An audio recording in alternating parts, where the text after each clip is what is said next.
నమస్తే SR7 TV news కి స్వాగతం.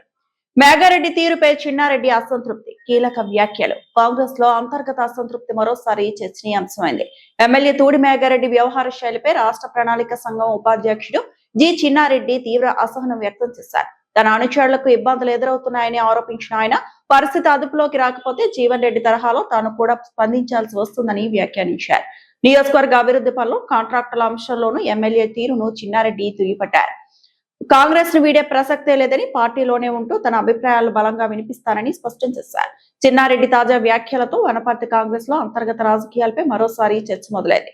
SR7 TV news reporter Wanaparthy జిల్లా ఇన్ఛార్జ్ రెడ్డి. టికెట్ పొందిన వ్యక్తితో డబ్బులకు ఆశపడి నా టికెట్ ను పక్కకు పెట్టారనేటువంటి మాట కూడా మీతో మనం చేస్తున్నాను.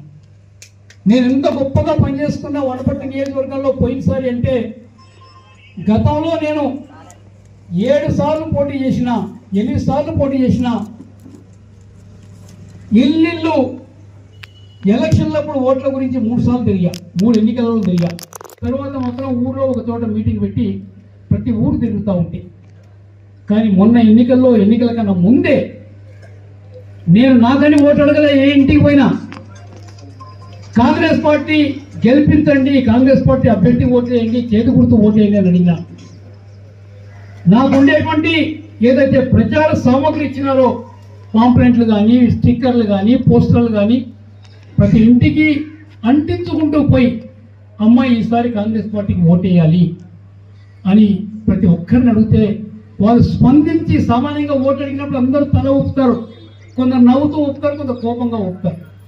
కానీ మొన్న ఎన్నికల్లో మాత్రం నేను ఇల్లు తిరుగుతూ ఉన్నప్పుడు తప్పకుండా ఈసారి నీకు ఓటేస్తామయ్యా, 2 సార్లు మేము పొరపాటు చేసాం, టీఆర్ఎస్ ఓటేసేటువంటి మాట కూడా బాహాటంగా చెప్పడం జరిగింది.